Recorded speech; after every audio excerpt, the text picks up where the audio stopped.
Respekt. Ha nem viselni. Oroszország egy évvel ezelőtt támadta meg Ukrajnát, az évforduló alkalmából több rendezvény is volt Budapesten. Mi egy demonstrációra jöttünk el a Kossuth térre, aminek az a címe, hogy legyen végre béke. Itt együtt szerepelt egy kerekasztal beszélgetésen néhány kormánypárti influencer és újságíró, illetve Gödény György és Dopman. De mielőtt belekezdünk, iratkozzatok fel a csatornára. Amikor fiatalok halnak meg, azért, mert, már bocsánat a kifejezésért, hájasseggő érdegemberek és politikusok azt gondolják, hogy ez így helyes, és kitűzik a zászlajukra azt, hogy hazaszeretet, és közben a saját érdekeiknek szolgáltatják ki a fiatalokat, az baromi nagy gáz.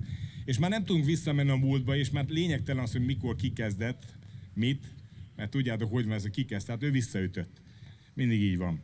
Európa többsége és a világ többsége támogatja az ukrajnai háborút, és pénzt és fegyvereket küld, de ez egyszerűen nem állja meg a helyét, mert a történelemben számtalan példa volt, amikor a többség támogatott valamit, és annak nagyon rossz vége lett.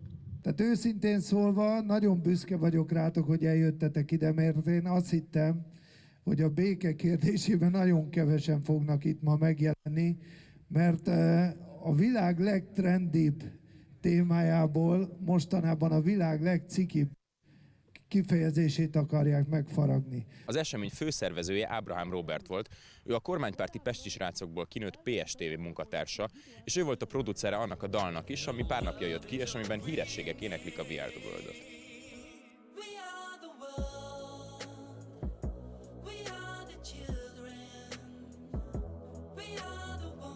Attól függetlenül, hogy én dolgozok egy médiumnál, attól függetlenül én létezem önmagammal is, hát önálló entitás vagyok. Tehát én erre nem kértem engedélyt, nem egyeztettem senkivel, és ami a legfontosabb, egy fillért sem kaptam. Tehát sem erre, sem a tüntetés előtt készült videóklipre, ami szintén egy próbálkozás próbált arra lenni, hogy bemutassuk azt, hogy Ukrajnában nem számok és statisztikák halnak meg, hanem húsvér emberek. És ha nem viselném szívemen az ukrán emberek sorsát, akkor nem foglalkoznék ezzel az üggyel. Minden segítséget meg kell adnunk, de nem kell elfelejteni. A háború egyik oldalán egy atomhatalom áll. Én elhiszem, hogy a nagyhatalmak, mint például Amerika, próbálja ezt kicentírozni, hogy addig megy el a falig, amíg még egy atomháború nem fog kitörni, csak ez magában hordozza azt a veszélyt, hogy ezt a centírozást elvéti. És tudom, hogy nagyon sokat el akarják fedni, mintha ez a probléma nem létezne, és azt mondják, hogy aki ma atomfegyverekről beszél, az segít Putyinnak lehívni a blöffjét. Én nem így gondolom, én azt gondolom, aki ma atomfegyverekről beszél, az nagyon reálisan érzi a veszélyt, és nem dugja homokba a fejét. Amerika, hogyha azt mondja, hogy küld fegyvert, akkor lesz fegyver küldve. Ha Amerika azt mondja, hogy tárgyalások következnek, akkor tárgyalás következik. Ezt nyilván lehet vitatni, meg nyilván lehet azt mondani, hogy ez nem teljesen így van. De ha Amerika azt mondja, hogy tárgyalások legyenek, és mondjuk leállnak a fegyverküldésekkel, akkor az oroszok szerinted azt mondják, hogy jó, akkor mi is leállunk, és nem megyünk tovább, és nem osztanak mondjuk viagrát az orosz hadseregnek, hogy tömeges nemi erőszakot kövessenek el a nőkkel szemben, meg nem viszik el az ukrán gyerekeket átnevelő táborokba Oroszországba, meg nem lőnek bele összekötözött kézzel ártatlan civileket tömegsírokba. Amikor fent álltam ott a színpadon, azt mondtam, hogy nekem jobboldali emberként lépést kell tennem az ellenkező oldal újságíróival. Így teszek, most próbálok nagyon-nagyon higgadtan reagálni erre, de akkor is azt kell mondanom, hogy amiket te most megfogalmaztál, azok az ukrán propagandából származó információk, amiknek egy része biztos, hogy igaz. Amit elkövettek, háborús bűnöket, biztos vagyok benne, hogy rengeteget elkövettek, ahogy az ukránok is, hozzáteszem. Felelniük kell az oroszoknak is, az ukránoknak is.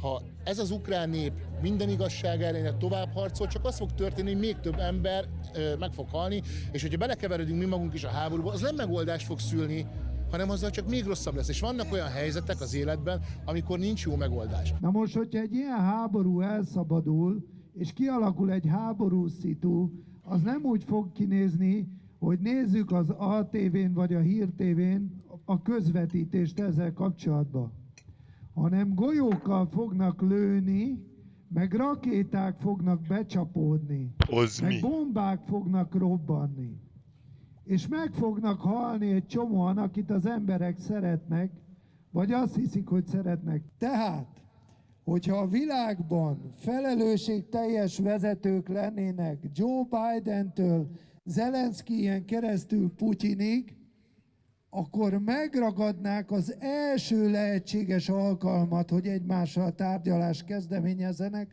annak a kapcsán, hogy megszűnjön az öldöklés. Hallunk ilyen véleményt? Az a média, vagy bármilyen sajtótermék, vagy megmondó ember, aki öldöklést morális alapokra helyez, az elveszti azt a fajta morált, amiről beszél. Félre bármilyen politikával. Tehát, hogyha valaki öldököl, gyilkol, az megmagyarázza az én gyilkosságomat, amit ezzel szemben elkövetek? Ez egy nagyon-nagyon fontos kérdés. Tessék rajta elgondolkodni. Megmagyarázza az én gyilkosságom? Hát, hogyha valaki öldököl, gyilkol, az megmagyarázza az én gyilkosságomat, amit ezzel szemben elkövetek? Ez egy nagyon-nagyon fontos kérdés. Tessék rajta elgondolkodni. Nem kellene, hogy folytassák ezt, de valószínű, hogy nem lesz nagyon béke, mert egyik sem enged. Melyik oldalnak a felelőssége, hogy béke legyen? Vagy melyik oldalnak kéne egyet hátrébb lépnie ebben a szituációban? Egy kicsit úgy érzem, hogy azért nem bántak szépen a ukránok az ott lévő komoly orosz kisebbséggel, és ez bizony sokszor szólt a Putyin, úgy gondolom, a ukránoknak emiatt. Tehát nem úgy tört ki ez a háború, hogy nem lett volna előzménye. Mi a 150 000 magyar kisebbséggel ott nem indíthatunk háborút egy ukrán ellen, mert nyilván... De az, hogy mondjuk az ukrán parlament hoz egy nyelvtörvényt, ami hátrányosan érinti esetleg a kisebbségeket, az mérhető ahhoz, hogy több százezer orosz katona bevonul az országba, és gyakorlatilag egész településeket mészárolnak le? Értem én ezt, amit mond. Persze, hogy nem. Hát nem jó, hogy gyilkolnak. A nagyjából 1000 fős tömegben találkoztunk egy érdekes párossal is, egy ukrán lánnyal, aki egy ukrán zászlóval a hátán jött, illetve az ő magyar anyósával. I think all world wants peace now, but Ukraine is fighting for peace in all Europe. That's why we need help more to Ukraine to finish it more quickly. Because to be honest, Ukraine becomes tiring because every family loses people. Melyik félnek kéne engedni ebben a szituációban, amikor Ukrajna területén vannak orosz katonák? Mind a kettőnek, mert... Az ukránoknak is engedni kéne? Én azt gondolom, hogy igen. A menyem nyilván nem így gondolja, és nem is fogok ezen a családban vitázni, de én azt gondolom, hogy igen, be kellene fejezni a háborút mindkét félnek. Hogy át kéne adniuk területeket az oroszoknak? Akár. Your mother-in-law just said to us that she supports peace. And if peace means that Ukraine maybe gives up some of its territory, then she might even support that. But Ukraine don't support that because we need all our territory back together with Crimea. Because then, if we will give any territory to Russia, it will mean that all that lives which are finished, all these deaths, they were for nothing. Az ukránoknak önök szerint azon az áron is tűzszünetet vagy békét kéne kötniük, hogy esetleg feladnak a területeikből? Nézze, én nagyon szeretem a történelmet, és szeretnek történelmi példákat mondani. Görgeri Artúrt sokan hazaállónak kiáltották ki, és letette a fegyvert, mert nem akart még több tízezer magyar honvédet feláldozni. Átmenetileg az ukránoknak nyilván le kell mondania valamennyi területről. Hát ha valaki, akkor mi magyarok tudjuk, hogy milyen az, amikor területvesztéssel ér véget valami számunkra.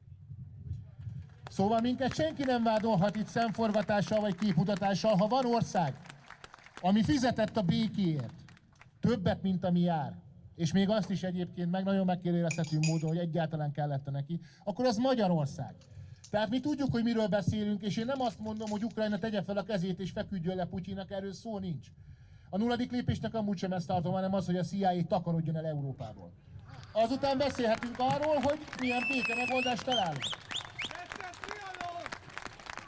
A beszélgetésen feltűnő volt, hogy sokkal több szó volt Joe Biden, Zelenszky és az EU felelősségéről, mint Vladimir Putyinéről. Azt nem lehet rám mondani, hogy én egy Amerika ellenes figura vagyok, én az amerikai kultúrát és a patrióta Amerikát, a hazafiakat mélyen tisztelem és szeretem.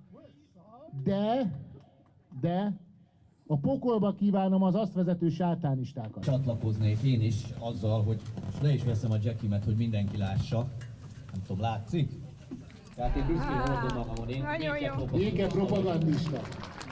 Lehet moralizálni a végtelenségig, hogy ki a hibás, ki a nagyobb háborús bűnös, Putyin vagy Zelenszky. Szerintem egyébként egyformán, csak máshogy. Tehát a mértékben nincs különbség, a módozatban igen. De ki az, aki a saját népét viszi vágóhídra. Ez bizony Zelenszky. Zelenszkynek számos lehetősége lett volna arra, hogy ezt a konfliktust megállítsa, ehelyett ő neki színpadot ácsolnak Washingtonban, és még a katonái, részben civiljei is, de főleg a katonái meghalnak a fronton, addig ő Washingtonban vagy éppen Brüsszelben szerepel és tapsoltatja magát. De azt tudod, hogy az ukrán nép támogatja ezt, hogy amit Zelenszky csinál?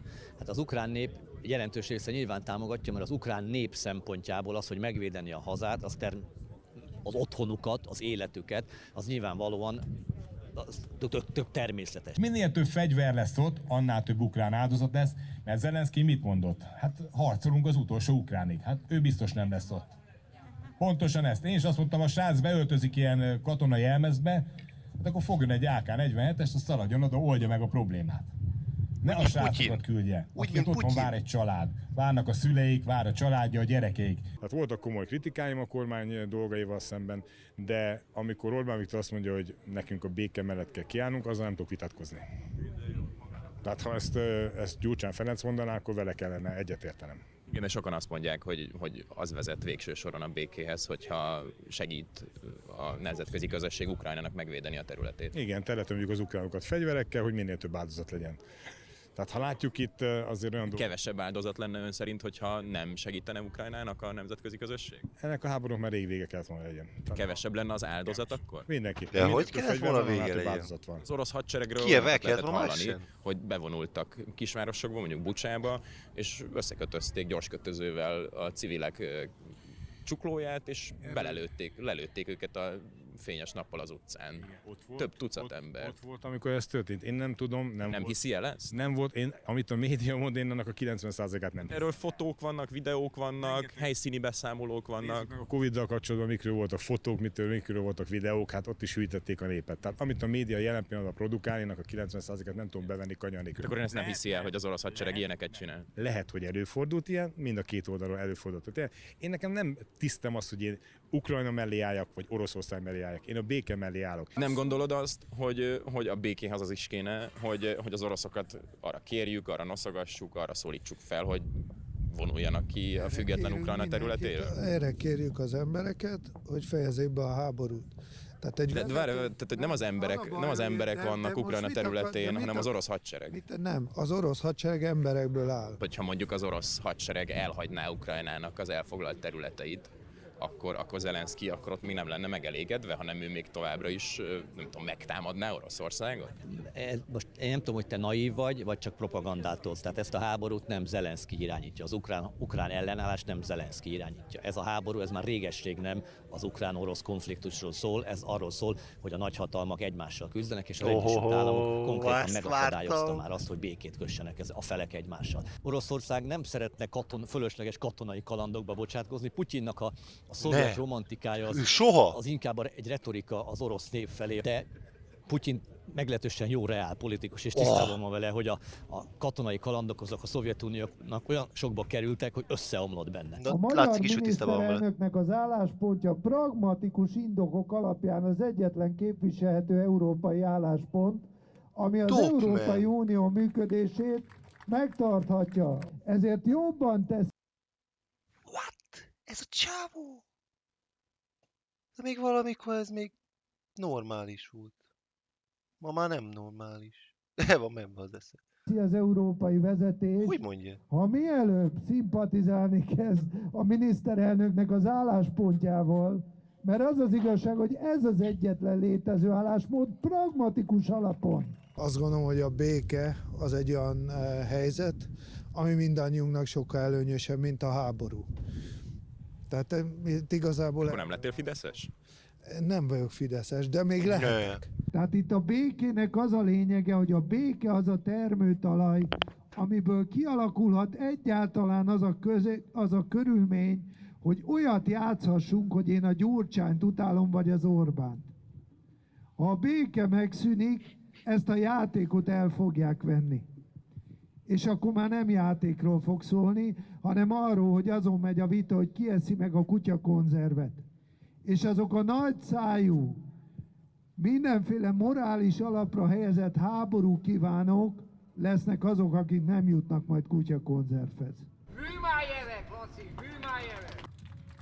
Mondhatjuk így is. A megoldást én a következőben látom. A körmünk szakadtáig ragaszkodnunk kell a hitünkhöz, a nemzetünkhöz és őseink hagyatékához, mert az, ami most zajlik a világban, ennek a háború csak egy része. Én egészen biztos vagyok benne, hogy itt egy forgatókönyv megy végbe, és jelen pillanatban a világ satanizálódik. Ez egy új szó, de majd meg fogjátok érteni, miről beszélek. És akkor, amikor ma valaki ezt szóba meri hozni, akkor sötét középkoroznak. Azt mondják, hogy sötét középkor. Ellenben az a világ, amit ők vissza akarnak hozni, tehát az nem valami haladó, nem valami progresszív, nem valami új, a sokkal régebbi, mint a középkor. Szodomának és Gomorának hívják.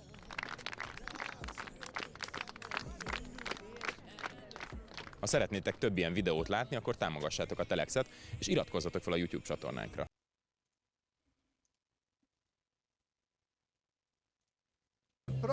Amennyiben az Orbán Viktor bármilyen pragmatikus vagy éppen érzelmi szempontból békét kíván, akkor azt teljesen teszi. De ezt meg akartam már kérdezni belőled, hogy lett Orbánista?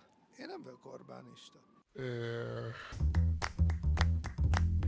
Dehogy nem. Ma van az egyéves évfordulója annak, hogy Oroszország lerohanta Ukrajnát, itt a Kossuth téren pedig a békéért tartottak egy kiállást, egy kis demonstrációt. A PSTV egyik műsorvezetője hozta össze ezt az eseményt, mint főszervező. Megszólíthatunk? A pódiumon pedig fellépett Picsinger László Dopman. Tudom, hogy maga ki volt. Jeszenszky Zsolt, a PSTV másik munkatársa, és itt volt Gödény György is. Hagyjuk el. Már kölyökkorom óta békepárti vagyok, ezt elmondhatom, mert már gimnáziumban is ilyen szeretkezz, ne háborús pólókban jártunk. Ugye, ami De nem rózsaszín. Te azt mondtad, hogy Ukrajna jelenleg a legnagyobb veszély Európára. Ukrajna a legagresszívabb ország az egész Európán belül. És nagyon nyögvenyelős egyébként az, hogy tudják mégis, vagy hogy próbálják minden erővel lenyomni az emberek torkán, hogy nem, Ukrajna nem egy agresszív, soviniszta ország, ami egyébként az egyik legnagyobb közvetlen fenyegetés jelenti az elkövetkezendő években Európa összességére. Kifejtenéd? A felfegyverzett Ukrajna egyébként veszélyt jelent Európára, igen, ebben a formájában. Mert? Hát csak meg kell nézni a nyilatkozataikat. Tehát ma például Zelenszky elnök azt nyilatkozta, hogy le fogunk győzni mindenkit. De ki az a mindenkit? Oroszországgal állnak háborúba. Tehát lehet moralizálni a végtelenségig, hogy ki a hibás, ki a nagyobb háborús bűnös, Putyin vagy Zelenszky. Szerintem egyébként egyformán, csak máshogy. Tehát a mértékben nincs különbség, a módozatban igen. De ki az, aki a saját népét viszi a vágóhídra? Ez bizony Zelenszky. Ennek a kiállásnak az üzenete egybecseng azzal, amit Orbán Viktor is minden nap kiír a Facebookjára. Mármint, hogy legyen béke? Igen. Hát figyelj, hogyha a békét az Orbán Viktor hangoztatja, akkor az egy dicső hagyomány, azt csinálta Martin Luther King, a Gandhi, a Thich Nhat Hanh, meg még sok más olyan ember, akire érdemes emlékezni. Jézus Krisztus. Mindenki békét szeretne, igen. Csak hát nem azon az áron, hogy elveszítse a hazáját. Én ezt nem tudom, mert nem voltam ilyen szituációban sosem. De az, hogy fiatalok halnak meg tömegével, fölöslegesen, tök mindegy melyik oldalról. A darálóba beküldték egy nagyok, különböző elvek alapján, vagy különböző érdekek mentén, ez nagyon-nagyon gáz. És ilyen téren én tőletek is várom azt, hogy a háború egy bizonyos fokán legalább csak átgondoljátok azt, hogy hány négyzetméter, hány négyzetkilométer éri meg azt, ahány ember ott meghal nap, mint nap. Tehát én ezt tök őszintén mondom, és nézd, csak a magyar emberek mennyit adnának szívesen a saját területükből Oroszországnak? A magyar ember pontosan tudja, hogy mit jelent területet áldozni az életért. Nem, a magyar emberek nem adtak, és ilyen téren ez nagyon szemforgató, hogyha ezt így tőlem kérdezed, mert igen, nekünk a történelmi tapasztalataink megmutatták, hogy hány négyzetkilométerbe kerül. Az igazságos volt? Nem volt igazságos, de ez sem igazságos, de nem igazságosan kell gondolkodni ebben a helyzetben, itt veszítjük el a kontrollt, hanem reálisan kell gondolkodni, ott egy atomhatalom van. Tegyük fel, hogy nem szeretjük az Orbán Viktort. Szeretjük! Oké, szeretjük, de most tegyük fel, hogy nem szeretjük. De szeretjük! És tegyük fel, hogy egy működőképes Európai Uniót szeretnénk látni. Jaj, de jó lenne! Na, jobban teszi az európai vezetés, ha mielőbb szimpatizálni kezd a miniszterelnöknek az álláspontjával, mert az az igazság, hogy ez az egyetlen létező álláspont pragmatikus alapon. Tudom, hogy maga ki volt ott a alagútnál közelébe, De nincsen baj, nincs baj. Soha nincs baj. Nincs baj, mert ugye van a megbocsátás. Ez egy nagyon szép gondolat. De ezt meg akartam már rég kérdezni belőled, hogy lett Orbánista? Én nem vagyok Orbánista. Figyelj, az Orbán egy egyedülálló politikus. Akkor is, mikor nem szerettem, akkor is az volt. Na jó, de pár évvel ezelőtt még tüntetésen rúgtad meg a Orbán szobor fejét, meg azt mondtad, hogy a legszentebb kötelessége ez ellen hal, meg a Orbán szobor... Szerettem, akkor is az volt. Na jó, de pár évvel ezelőtt még tüntetésen rúgtad meg a Orbán szobor fejét, meg azt mondtad, hogy a legszentebb kötelessége ez ellen harcolni mindenkinek, ami ebben az országban van, és most már nem harcolsz ez ellen. Nem kell bármilyen harcolni. Az az út, amin én járok, az nem valami vagy valaki ellen fogalmazza meg magát. Folyamatosan változom. Tehát maga, te is változol. Igen, de az elveim nem változnak meg, az értékrendem. Hát figyelj, ezt mondja a Buddha, az elvekhez való mindenáron való ragaszkodás az a szenvedés útjára vezet. Tehát mi tudjuk, hogy miről beszélünk, és én nem azt mondom, hogy Ukrajna tegye fel a kezét és feküdjön le Putyinak, erről szó nincs. A nulladik lépésnek amúgy sem ezt látom, hanem az, hogy a CIA takarodjon el Európából. Azután beszélhetünk arról, hogy milyen béke megoldást találunk. Egy műsorban hangzott el, hogy minden veszélyes eszme mögött a zsidók állnak. Ezt kifejtenéd? Van egy olyan dolog, és erre, amikor itt volt a Trump egyik embere, Magyarországon, és Jesszinek adott egy interjút, nagyon rávilágította egy óriási igazságra. Úgy fogalmazott, hogy minden veszélyes ideológiát vagy zsidók kreáltak, vagy zsidók vezetnek. Hogy azok a zsidók, akik elvesztik az Isten iránti szeretetüket, és a szívükben ott marad egy hatalmas tér, amit korábban a vallás töltött be, és az Isten töltött be, azt nagyon sokszor ordas eszmékben találják meg. Tehát azt a hiányt. És ez nem feltétlenül, tehát én pont az ellen vagyok, amikor például zsidó összeesküvésről beszélnek, én ebben nem hiszek. Tehát ma ezen a színpadon például több zsidó ember. De milyen veszélyes eszmék mögött álltak hitehagyott zsidók? Kommunizmus például, akkor az LMBTQ lobby például, a szélsőséges feminizmus például.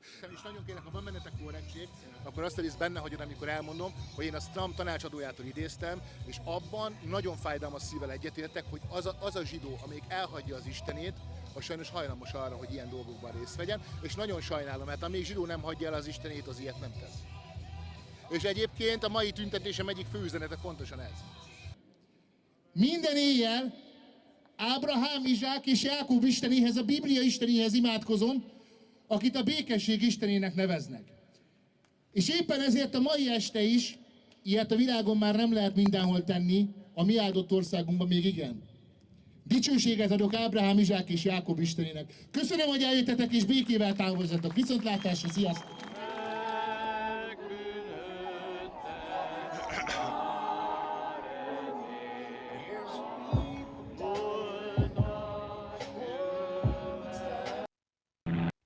Nem kell elmondani. Volt egy... Törtem, lopkodtam, rablás, minden.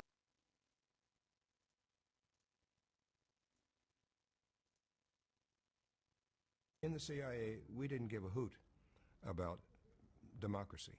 I mean, it was fine if a government was elected and would cooperate with us, but if it didn't, then democracy didn't mean a thing to us. And I don't think it means a thing today. In the CIA, we didn't give a hoot.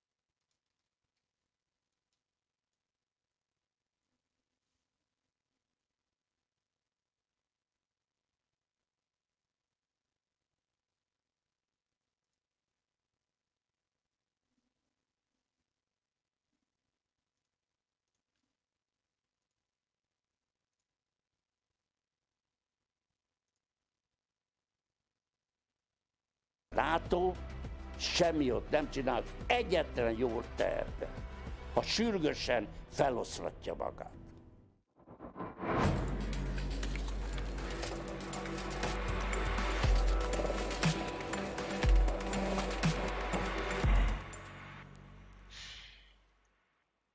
Szeretettel köszöntök mindenkit, és ma egy nagyon rendkívüli, mondhatnám, hogy ritka beszélgetésre kerül sor, ugyanis Magyarország két legnagyobb összeesküvés elmélet gyártója fog ma beszélgetni egymással, legalábbis az ellenségeink szokták ezt mondani ránk, ugyanis itt ül velem szemben Drábik János, dr. Drábik János, és az ő lakásában vagyunk. Egyébként én nem először vagyok itt, hiszen hát kb. 15 évvel ezelőtt is már voltam itt a Magyar Jelen című újságunknál, aminek kiadója, főszerkesztője voltam, ott is minden héten közöltük Drábik János írásait, tehát a mi barátságunk az már nagyon régi. Úgyhogy először is köszönöm szépen, hogy itt lehetünk az otthonodban. Sok szeretettel fogadtalak benneteket.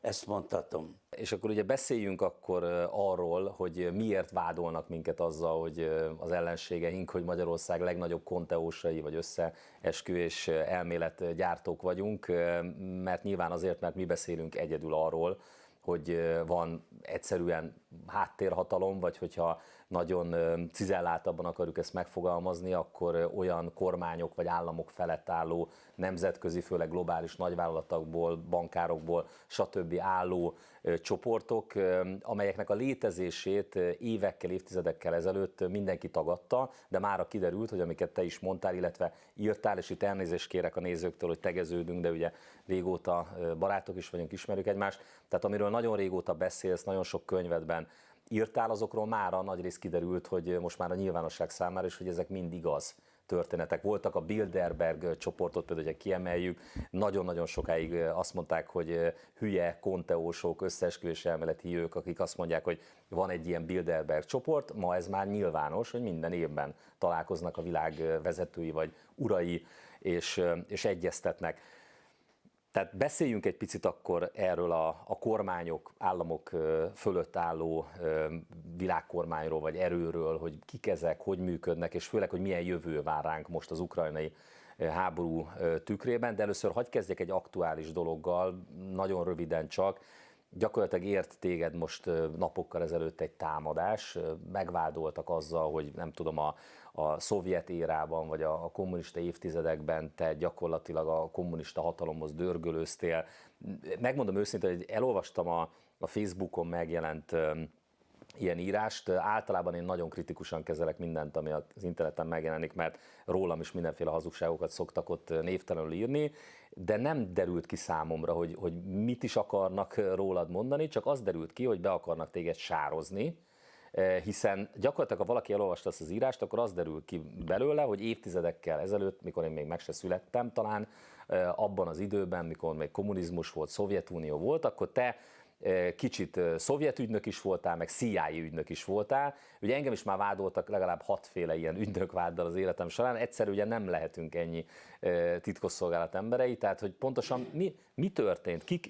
Ki ez az ember, aki kirakta a Facebookra ezeket a vádakat veled kapcsolatban? Én úgy hívom, hogy Vitéz húz be neki Mező Gábor, aki Hud Gergelynek a testvére. Tehát Hud Gergely, bocsáss meg, Hud Gergely, a nézők nem biztos, hogy tudják, hogy kicsoda, ő a Pesti Srácok. A Pesti Srácok kerekasztalának a tagja, amely irányítja a Pesti Srácok filmet, amíg volt, most már úgy néz ki, csak a szerkesztőség van, de hát itt van Stefka István, Hud Gergely, Szarvas Szilveszter és mások, és ez a Mező Gábor, aki a Hud Gergelynek az öccse, ugye én neveztem el Vitéz húz be neki Mező Gábornak, ez lényegében egy, hogy is mondjam,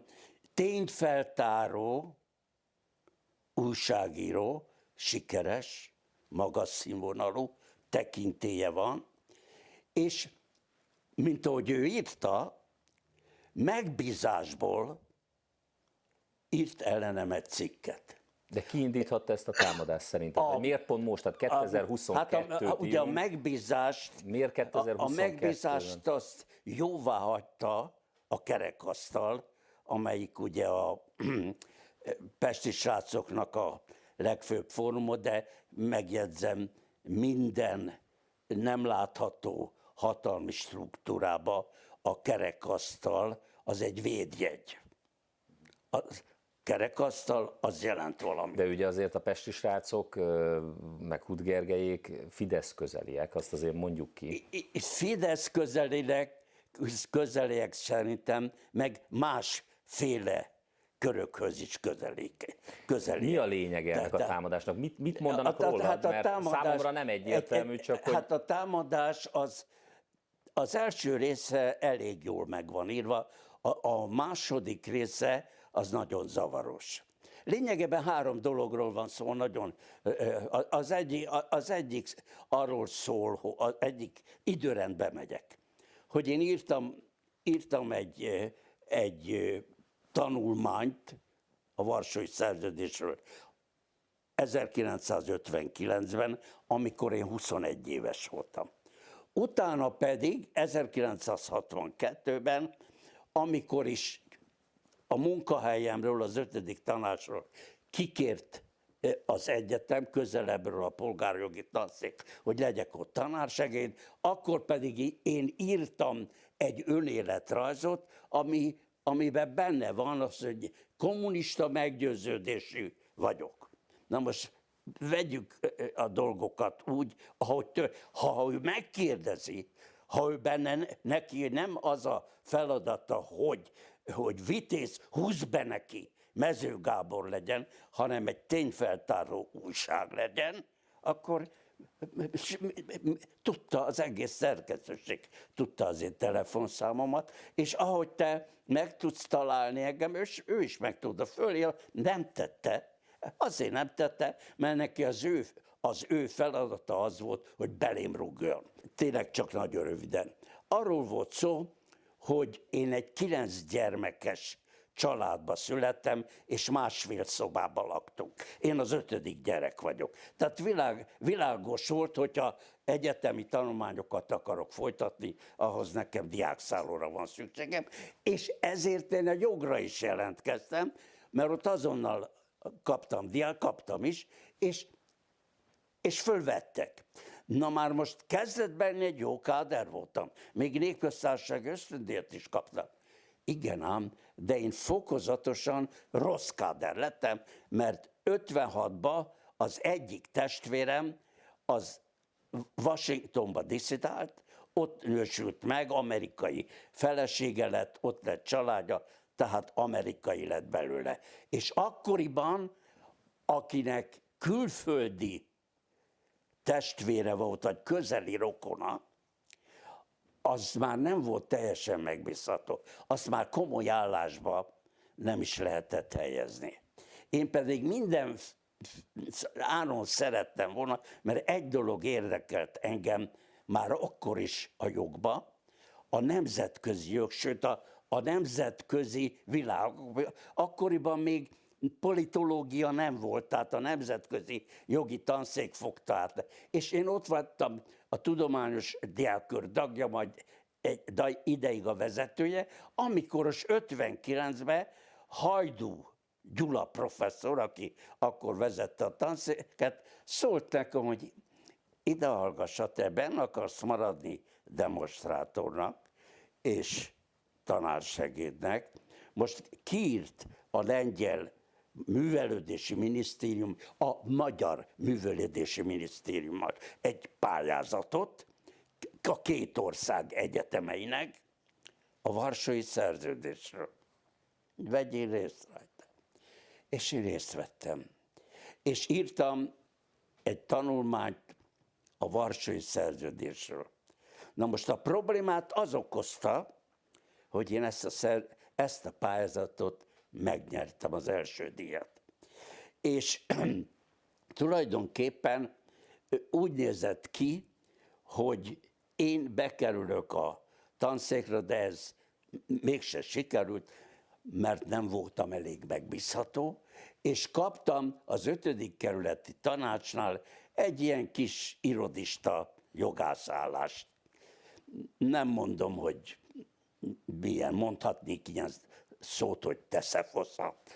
Na most meg ehhez hasonlókat. Na lényeg az, hogy ekkor ért az a körülmény, hogy Névai László egyetemi tanár, a polgári eljárásjogi tanszék vezetője eljött az 5. kerületbe, és kikért hivatalosan tanársegédnek. Na most ez pályázati formába ment, és kért, hogy írjak az önéletrajzot. És én amikor megírtam az önéletrajzot, és átadtam neki, teljesen elkomorult. És azt mondta nekem, hát te nem vagy párttag. És hát én nem voltam párttag, akkor se, és azután is soha se, semmikor nem voltam párttag. Ennek az az oka, hogy én egy vallásos, mélyen vallásos családban nőttem föl. Ez volt az igazi oka. De ő akkor azt mondta, hát ha nem vagy párttag, akkor tártalan ez a pályázat. Írjunk be egy pótló mondatot, és lediktálta nekem azt, hogy én kommunista meggyőződésű vagyok, és a marxista-leninista egyetemen képzem tovább maga. Ezt ő diktálta le, én meg beleírtam. És ez persze fekszik a dokumentumok között, történészek vagy egy történész megtalálta, és onnan átvette, és már azzal is indítta, hogy meggyőződése kommunista vagyok, és hát ilyen meggyőző, hát beleírtam, sikerüljön, mégse sikerült. Ennek más oka van, nem én voltam az oka, most azt már nem részletezem. Lényeg az, hogy ez az első része az írásnak. Utána pedig Vitéz Huszbeneki, Mező Gábor, tényfeltáró, újságíró, föltárta azt a tényt, hogy én amikor az erőmű beruházási vállalatnak lettem a jogi osztály vezetője, ahol gúnyosan írja, hogy 10 fő volt, pedig annyi volt, volt 4 főállású jogász, akkor volt 2, aki nyugdíjas továbbdolgozó volt, volt egy ösztöndíjasunk Erdélyből, volt egy negyedéves joghallgató, aki mindenes volt, volt egy gépírónő, és volt Drábik János, az osztályvezető. De most akkoriban az volt a munka, hogy a fő munka, sok munka volt, de az egyik munka, hogy Moszkvába kellett járni, megkötni az atomerőmű. Faszinézem én ezt. Néztem 4 órát belőle. Semmiért.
the innocence in self and others.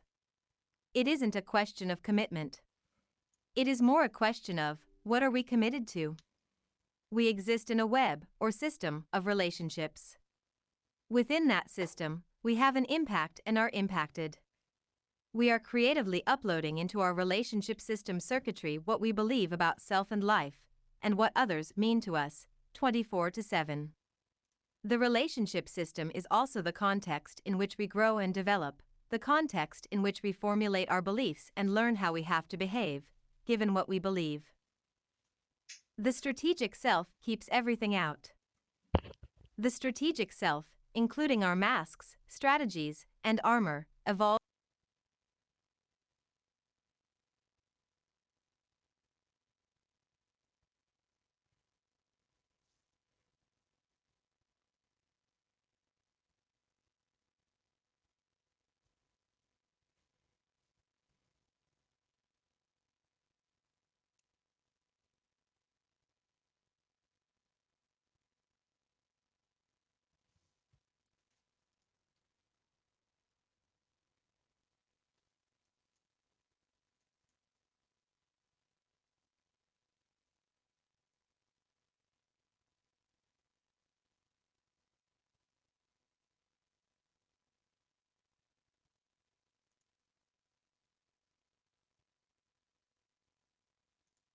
Evolved to hide our suspicion of self in the basement of our psyche. We evolved all our defenses and strategies in order to get the love back, to do what we needed to do to survive in this world. The irony is that this strategic self actually keeps everything out, love, and all the good things in life, cannot enter through a defense. Catherine. One of my strategies is perfecting and performing. Performing, which started after my mistake in identifying the wrong brother as the one who sexually molested me. Me. Performing well also worked to gain the attention and approval of my father. The problem is that even when the strategy works, it doesn't work. Work. I know that if the whole world stood up and applauded me, there would still be a whisper from my basement that said, if you really knew me, you wouldn't be applauding. If all my strategies worked with Dwayne and he fell to his knees and declared, I love you, you are the one. I will spend the rest of my life gazing into your eyes, and I will never leave you, my basement would whisper, if you really knew me, you wouldn't be saying that. Dwayne. My strategy, of course, was to be super in order to receive adulation and thus belonging. As a popular teen, I had a keen interest in a girl who I learned from others had an equal interest in me. After school we ended up lying on a couch together as I realized my dreams. Dreams. My strategic self was indeed being loved and accepted at that moment. I couldn't stand it. I couldn't lie there. My entire body began to itch as if the couch were crawling with ants. I actually visited my doctor following this incident to consult about my skin condition. There were no ants and there was no skin condition. There was only a person who could not accept the very thing he wanted the most. Have you ever achieved some goal you set for yourself and then wondered, is this all there is? Because we hold these SOS, we end up resisting the very thing we want the most, even when it lands right on our doorstep. We do not allow the good things we have in our lives to enter because we don't feel worthy of them.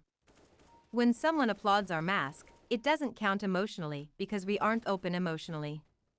Our strategic self is not real, our real self is hiding in the basement. In order to address what is in the basement, we must stop the harmful acting out / behaviors we engage in. When we do that, what is hiding in our basement will make itself apparent. Opening up requires opening the door to the basement, where this hurting aspect of our authentic self resides. We are frightened of being vulnerable because we are convinced that what we made up about ourselves is true. It is not. What we hold in the basement is not all of who we are authentically, of course, but it is an important aspect of who we are.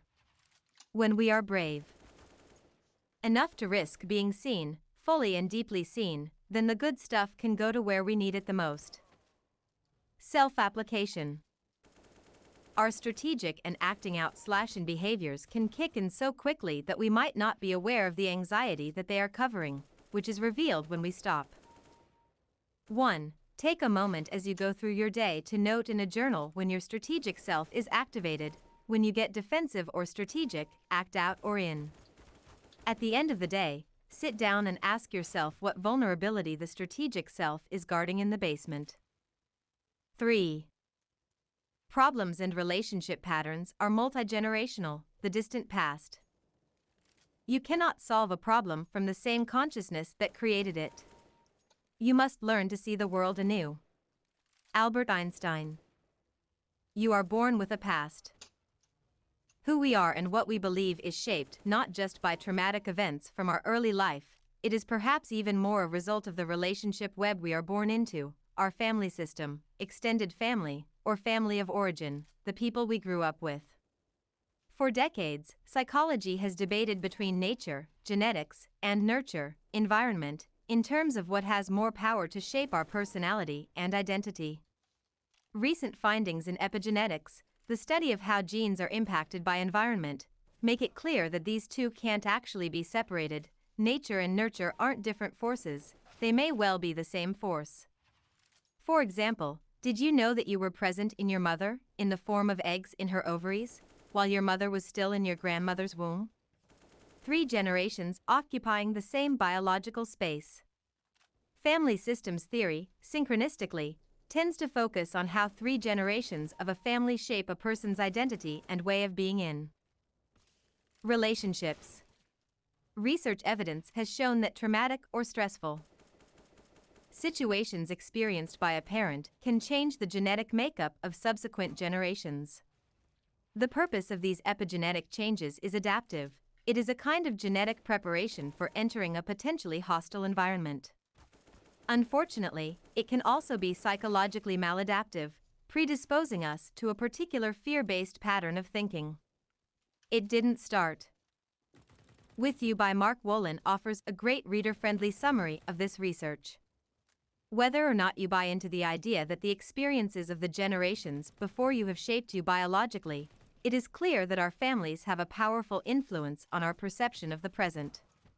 Rebecca Linder-Hintze, author of Healing Your Family History, tells a brilliant story to illustrate this point. One day she was preparing ham for dinner and her husband asked, "Why are you cutting the ends off the ham?" "It tastes better that way," she replied. She thought about this some more, then called her mother and asked, "Why do we cut the ends off the ham?" "It tastes better that way," her mother stated. The illogic of this response had started to become apparent, and eventually she called her grandmother to ask the same question. "I cut the ends off so it will fit into my pot," her grandmother replied. We are taught how to perceive through the lenses of our family beliefs. From the time we are born. The qualities and characteristics of men, women, people, values, what is important in life and what isn't, what is allowed and what isn't, all of these are transmitted through our early relationships with family members. We do not perceive an objective truth, we perceive a subjective reality. We don't fully know this, however, even though this idea makes sense logically, there are so many of our own perceptions we automatically run with, thinking that is just how it is, that are simply not true. We do not perceive an objective truth, we perceive a subjective reality. You are born into a particular family system, a particular web of relationships. Your family has a history and a way of being that predates your entry into it, and you are a cog that must fit into this system or relationship web. The moments that create these SOS have a wide and historic relationship context around them. The other family players are also cogs in the same relationship web. All the players, past and present, have interacted in ways that shape your family's unique view of reality. Reality and way of being. The legacy of losses. Throughout the history of your family, people have experienced losses and hardship and have developed ways to cope with these losses. What the family values or holds as an important quality or characteristic is equally shaped by these losses. There have been many something happened or traumatic moments, and the construction of many strategic selves that came out of those moments. It is rare that a family or individual within a family knows how or is given the space to fully process a loss. Instead, survival becomes imperative. In the same way as an individual develops a strategic self, the family develops a strategy for survival on the foundation of loss, which, out of the best of intentions, is then transmitted to the next generation. What we don't realize, however, is that in so doing we are also passing on the unprocessed loss. The fear and anxiety associated with the historic horrible event comes along with the strategy we are taught, even though we may not be aware of what actually happened back then. We are taught what to do to avoid ever experiencing that traumatic event again, and the what to do is transmitted from generation to generation more explicitly than the event that gave rise to it. The famous British saying, "Keep calm and carry on," is an example of this kind of directive. It is saying do not feel or react, shut down and do what needs to be done. This guidance is appropriate for the Second World War bombings during which it originated, but is not appropriate otherwise. We can also be set up by the family to make up for these old losses. In Dwayne's family, as we have seen, men were considered dangerous at worst and somewhat useless at best. He was highly praised, particularly by the women of the family, for being so unlike the men. He was set up to make up for the losses of the women by being Superman, the good one who saves rather than destroys. This wasn't conscious, it was simply how the system worked. It was looking for a good man, and so he got praised for any evidence of being so unlike his father. The more praise he received for being Superman, the more he became Superman. We may also be set up to make up for a parent's losses out of the most loving intention, because a parent wishes us to have what they didn't have, and longed for. Catherine's mother had dreams of being a teacher but had to leave high school after her father's death to help support her mother and brother. Catherine has 3 university degrees. At one point following high school, she wanted to put off starting university and go traveling for a year. Partially to have an adventure and partially because she actually wasn't sure what she wanted to study. This desire was not supported, as her parents feared she would not go to university if she did so. The difficulty in this is that when you are set up to make up for someone else's loss in the family system, you will carry a weight of expectation, of dreams unfulfilled, that isn't actually yours to carry. You will be subtly or overtly directed away from things that might be more authentic for you and directed towards things others want for you or expect of you. Not only might this contribute to your own loss, because you sacrifice doing what you want, but you might not even know what you want because you have become more attuned to what is expected. Catherine. I like to think of myself as a control freak in recovery. One of my go-to-control strategies is making plans. Before I make a move, I am wired to think about all the possible outcomes and how I would handle these. I have noticed a tremendous anxiety in myself that occurs when I don't have a contingency plan for a potential negative outcome. Now, planning is not a bad thing. But in my case, planning is often driven by anxiety, and when there is an underlying anxiety driving a particular knee-jerk behavior, or where there is anxiety if you don't enact a particular behavior, you can be sure that there is also a historic loss at play. I don't have to go too far back into my family's history to understand that. My grandmother on my father's side was left to care for her 4 young boys when my grandfather joined the army to fight in the Second World War.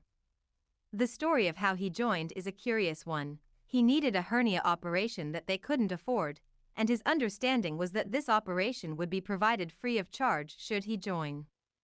He was told that he was unlikely to be sent overseas because of his age, that he would be able to serve within Canada. However, after recovering from the operation and going through training, he was sent overseas to be part of an engineering unit that ended up being put in some of the most dangerous positions there were. He suffered from shell shock, post-traumatic stress disorder, on his return. There are many stories told about my grandmother during this time. She is a heroic figure in my family. She moved across the prairies on her own in a covered wagon with her boys, who at one point lost the only money she had for food playing store in the back of the wagon. She was essentially on her own, having to find creative ways to survive, without a backup plan. She did extremely well with this, but at the cost of a lot of anxiety and fear. On my mother's side, a huge turning point for my grandmother occurred when she lost her mother to breast cancer as a child. Her whole life changed at that point. She emigrated from the UK to Canada at the age of 15 and spent some time working before she met and married my grandfather, a farmer. My grandfather was apparently sick on and off from sciatica throughout my mother's childhood and ended up in hospital in Winnipeg, a great distance from their small farming community. He died unexpectedly there at the age of 45 because of an allergy to the penicillin he was given. My grandmother was left in a difficult situation with her 2 children, and my mother, the oldest, quit school to help. I believe I was taught to plan as part of the family strategy to deal with these unexpected events. That is why considering no plan leaves me feeling anxious about all the bad, unexpected things that could occur. I find myself visualizing all the bad things that could happen, that I need to plan for, and these bear a striking similarity to the bad things that I now know did happen in my family before my arrival into it.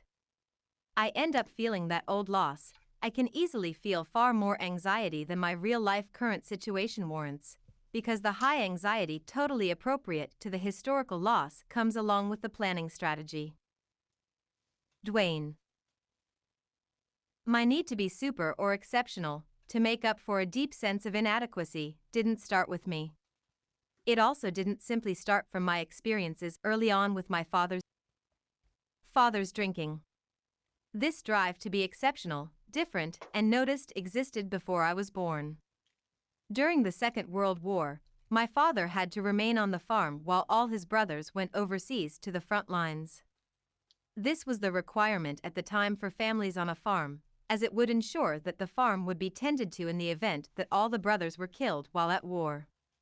This might have been a welcome decision, given the prospect of possibly not returning, but not for my father. He always carried with him his fear that he couldn't prove his worth to his father. One evening during my first year in university while studying psychology, I asked him about his relationship with Patrick Sr. He was in deep tears quickly, telling me of being left to tend the farm while the others were fighting overseas. I had no idea he was living with this.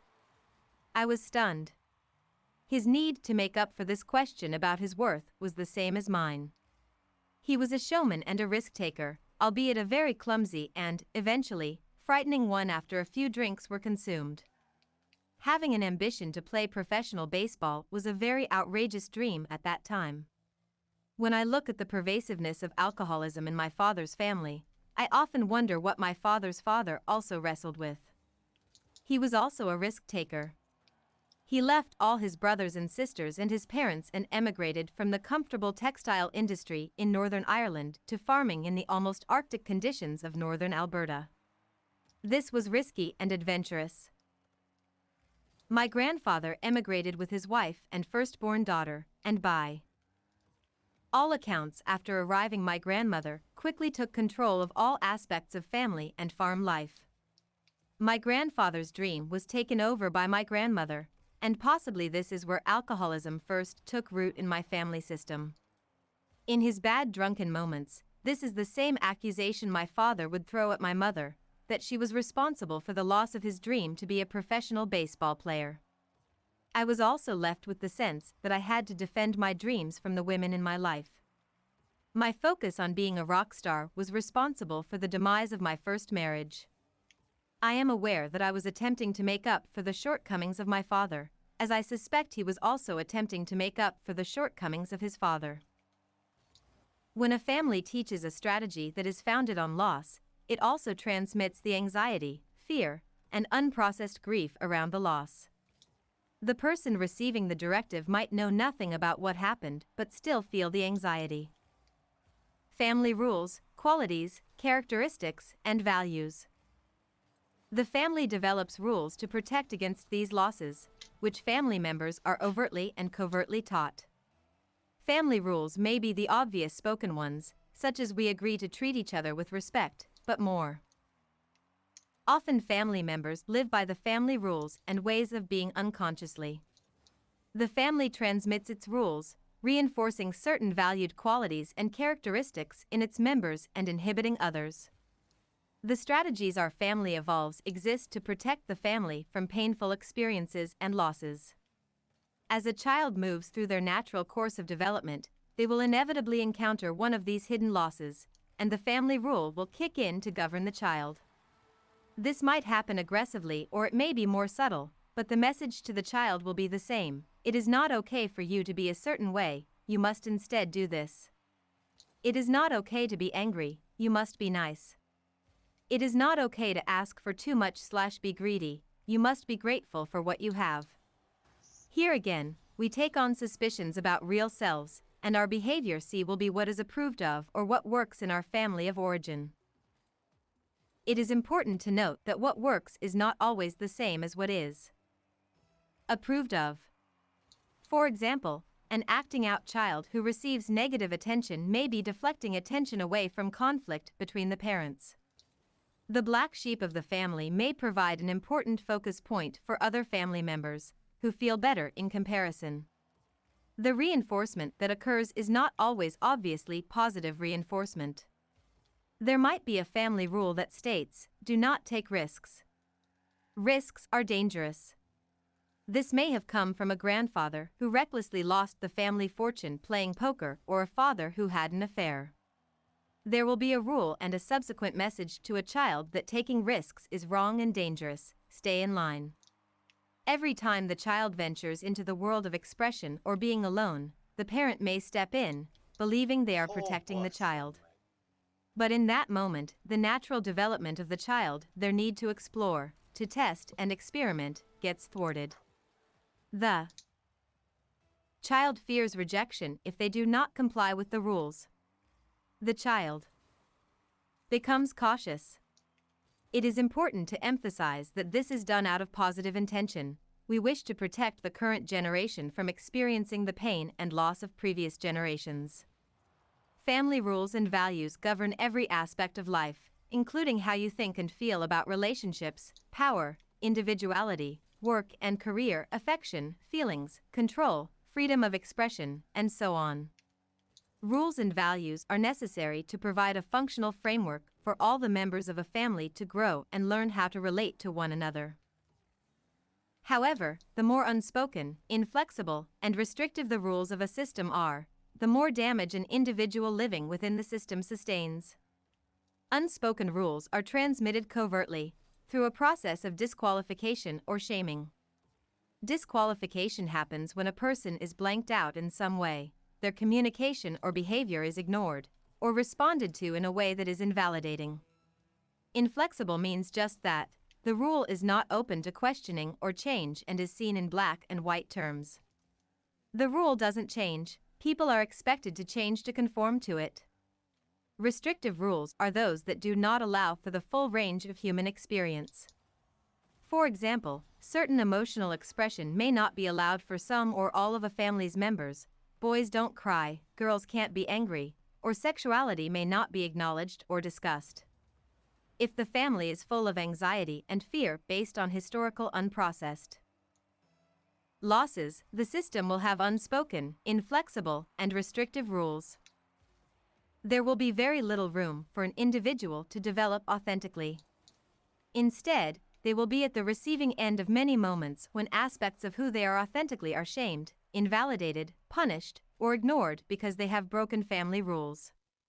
They will learn to adapt by incorporating the rules into their strategic self and playing by them in whatever way works for the family. On the other end of this continuum, if the rules are spoken, flexible, and accepting, they will support the continued authentic evolution of all. Spoken rules may be discussed openly and are subject to comment and questioning.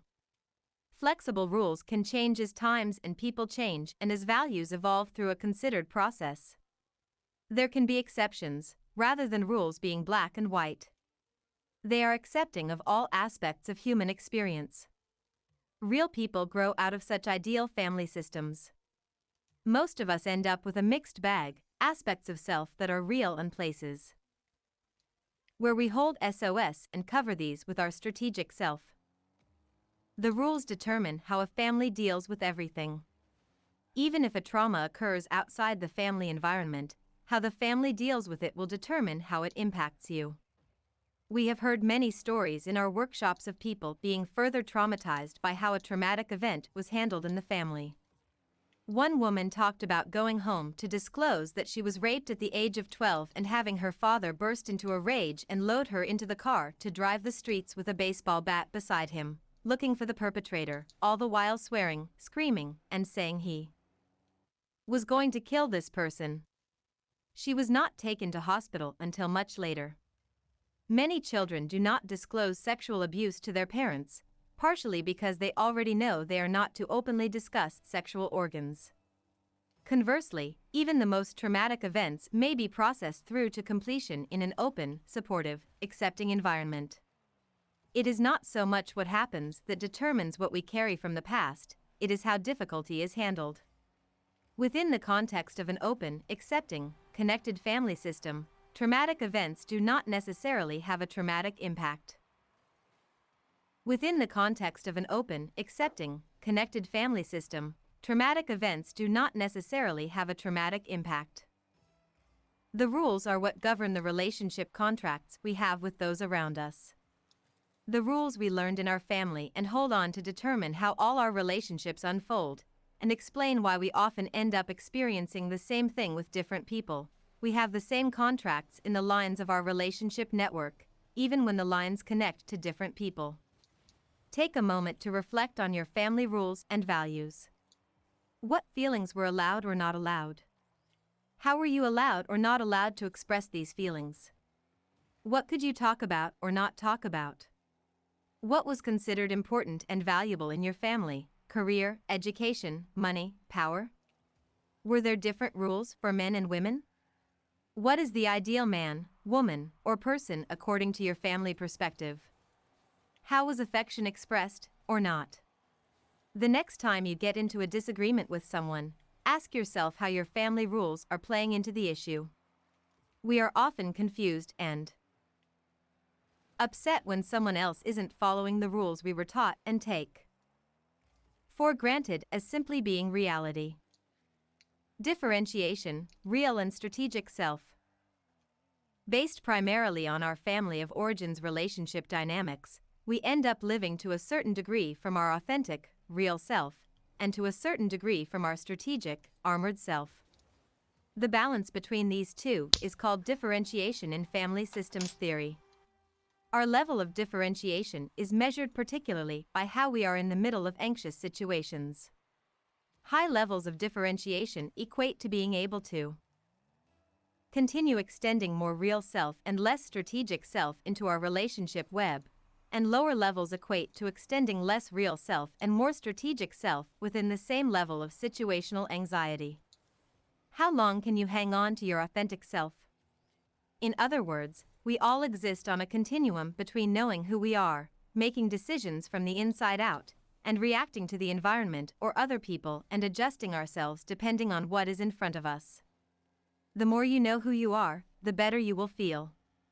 The authentic, real self is non-negotiable in relationships, meaning that we don't change because of outside pressure to meet someone else's expectations. Change occurs from an internal process, possibly considering feedback from others, but not in any way due to wanting to conform or rebel. In other words, not because of a need to make any kind of relationship comment. All of us operate from our real selves to some degree. This is the self that was fostered and allowed to grow undamaged and uninhibited, where we hold no suspicions about ourselves. From this aspect of self we seek to give, and are honest, open, and transparent because there is no sense of lack or feeling of threat. Our real self is also the one trapped in the basement, fearing that we are not good enough in our SOS, suspicion of self. The SOS is not real, but the person believing it is real.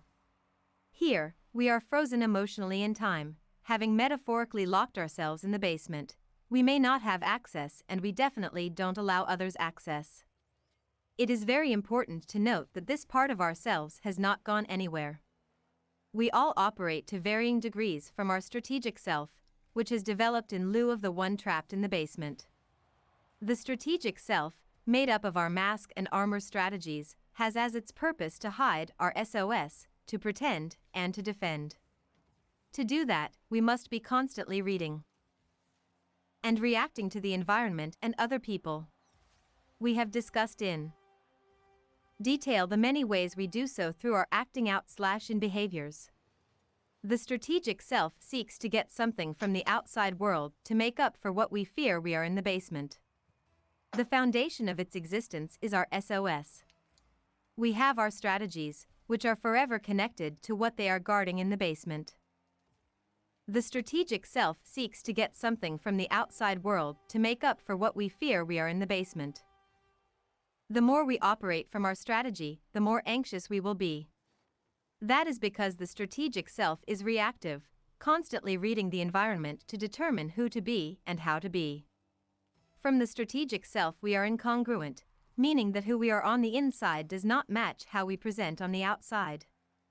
If I do not know who I am, or I feel I need to protect, hide, and defend who I am, I will be anxious. The lower our differentiation level, or the less our real self emerges in the world, the more we will be engaged in trying to do something to make our discomfort go away. As we have seen, too often our actions end up amplifying the discomfort instead of alleviating it. You will recall that we start to get used to a certain level of anxiety in the womb. The relationship dynamics in our early life set our anxiety thermostat to a level that feels familiar. Not good, but familiar. If a family interacts in ways that undermine the development of the real self, the family members will instead be constantly reacting to each other, and how they do that will keep the anxiety at a very specific level. Everyone cooperates in this game, although not consciously. Acting out/in behaviors will kick in if things feel too bad or too good, in the same way that heat and air conditioning kick in to maintain a certain temperature. It makes sense to people that we feel anxious when facing difficulty. But we feel just as anxious when facing success, celebration, and the good things in life. There has been much written about what happens to people who win the lottery, and statistically, winning the lottery tends to wreak havoc in winners' lives rather than improve them. They divorce, get depressed, go broke fairly quickly, and make poor, self-destructive decisions of all kinds. We believe this has more to do with differentiation levels than anything else. How good can you stand it is an interesting question to ponder in this regard. How good can you stand it is an interesting question to ponder. This is why we self-sabotage. We are looking to get things back to normal, even if we aren't particularly comfortable with normal. Part of the challenge in changing is learning to identify a new state as home, or where we live inside ourselves. The more real self we have developed, the less anxiety will drive decisions and behaviors. That doesn't mean we don't feel anxiety. In fact, the opposite may be true. However, when we are able to access our real selves, we gain the ability to feel that anxiety rather than kicking into behaviors designed to fix it. The more differentiated we are, the wider the range on the thermostat before the air conditioning or heat goes on. Learning to stretch your thermostat will prevent self-sabotage and allow you to accept the good things in life. What we believe in our fear, we will keep spreading around through the relationship web. In fact, anxiety and fear are what fuel the particular patterns you gravitate towards in your own relationship system. We feel anxiety, and sometimes even before we are aware of it, our acting out/in behaviors kick in, and the anxiety then begins to travel through our relationships, like passing a hot potato. It activates a particular circuit that everyone agrees to, regardless of whether they like it or not, and returns to sender. Intimacy, the pursuer-distancer dance. The more strategic self we operate from, the more codependent our relationship contracts will be. We will require others to be a certain way so that we do not have to feel or face our SOS. What we refuse to work out for ourselves in our basements, we will require others to adjust to in some way to protect. The decision not to go there has major relationship consequences. There will be rules others must follow to be in connection, and those rules will undermine authenticity and growth. What we refuse to work out for ourselves in our basements, we will require others to adjust to in some way to protect. It is important to note that real self or highly differentiated does not mean independent in the way we glorify independence in popular culture. Highly differentiated people are interdependent. They have a realistic sense of their essential connection to others and are able to both hold on to self and be close. The less we operate from our real selves, the more we look to have a self reflected back through another's eyes, or we need to preserve a safe emotional distance to have a self. Another way to think about all this is in terms of intimacy. How close can you allow someone to come? The more you have locked in your basement, the further you will need to keep others from it. Regardless of what you think you want, the degree of intimacy you end up experiencing in all your relationships is the one you enforce. Each of the acting out/in behaviors we have discussed is a particular dance step in an overall game designed to sustain a familiar, learned, safe distance from people who are important. People who are important have power, and that, we believe, is dangerous. We want to be important to others, but we do not want them to be more important to us. We engage in a tricky negotiation that says, I will make you only as important as you are willing to make me. You are not allowed to make me less important, and I certainly don't want to make you more important. All of this happens because of how the past interferes with our perception of the present. We are unconsciously doing this juggling act because of all our memories about what happened when someone was important and had power.